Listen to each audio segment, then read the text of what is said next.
Formula ఈ car race స్కామ్కు సంబంధించి కొత్త విషయాలు వెలుగులోకి వస్తున్నాయి. త్వరలో కేటీఆర్ అరవింద్ కుమార్ను విచారణకు పిలిపించేందుకు పోలీసులు సిద్ధమవుతున్నారు. ఈ కేసులో తాను అరెస్టు కాకుండా చూడాలని ఐఏఎస్ అధికారి అరవింద్ పెద్ద ఎత్తున లాబింగ్ చేస్తున్నట్లుగా సెక్రటేరియట్ వర్గాల్లో చర్చ జరుగుతోంది. ప్రభుత్వ నిధులను నిబంధనలకు విరుద్ధంగా ప్రైవేటు కంపెనీకి అప్పగించడంలో ఆయన కీలక పాత్ర పోషించారనే ఆరోపణలు ఉన్నాయి. స్పెషల్ సిఎస్ హోదాలో ఉన్న ఆయన బిజినెస్ రూల్స్ని పట్టించుకోకుండా ఆర్థిక శాఖ అనుమతి, కేబినెట్ ఆమోదం లేకుండానే ఫార్ములా ఈ కార్ రేస్ నిర్వాహకులకు 55 కోట్లు చెల్లించారనే అభియోగాలున్నాయి. దీంతో ఏసీబీ ఏదో ఒక రోజు ఆయనను అరెస్టు చేస్తుందని బ్యూరోక్రాట్ వర్గాల్లో చర్చ నడుస్తుంది. ఈ విషయాన్ని గమనించిన అరవింద్ అరెస్ట్ నుంచి తప్పించుకునేందుకు తీవ్రంగా ప్రయత్నిస్తున్నట్లుగా టాక్. ప్రభుత్వంలో కీలక మంత్రులను కలిసి అప్పటి ప్రభుత్వంలోని రాజకీయ నేతల ఒత్తిడి వల్లే 55 కోట్లు విడుదల చేశానని, కేసు నుంచి తనను రక్షించాలని ప్రాధేయపడుతున్నట్లుగా సమాచారం.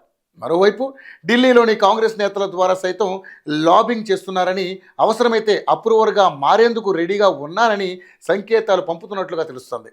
నాటి ప్రభుత్వంలో మున్సిపల్ శాఖలో జరిగిన టెండర్లు, వాటి వెనుక ఉన్న సంస్థలు, వ్యక్తుల వివరాలను సైతం వివరించేందుకు తాను సిద్ధంగా ఉన్నట్లుగా ప్రభుత్వానికి మధ్యవర్తుల ద్వారా అరవింద్ కుమార్ సంకేతాలు పంపుతున్నట్లుగా అధికార వర్గాల్లో టాక్. ఔటర్ రింగ్ రోడ్డు టెండర్లపై సిట్ ఏర్పాటు చేసినట్లు సీఎం రేవంత్ ప్రకటించడంతో ఆ టెండర్ల వెనక జరిగిన విషయాలను ప్రభుత్వానికి వివరిస్తానంటూ అరవింద్ ముందుకొస్తున్నట్లుగా కూడా తెలుస్తోంది.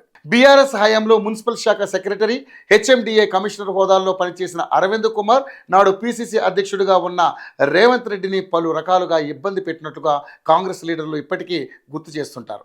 ఔటర్ రింగ్ రోడ్డు టోల్ టెండర్లో పెద్ద ఎత్తున అక్రమాలు జరిగాయని, బీఆర్ఎస్ పార్టీకి భారీ ఎత్తున ఆర్థిక ప్రయోజనం కలిగిందని రేవంత్ రెడ్డి ఆరోపణలు చేశారు.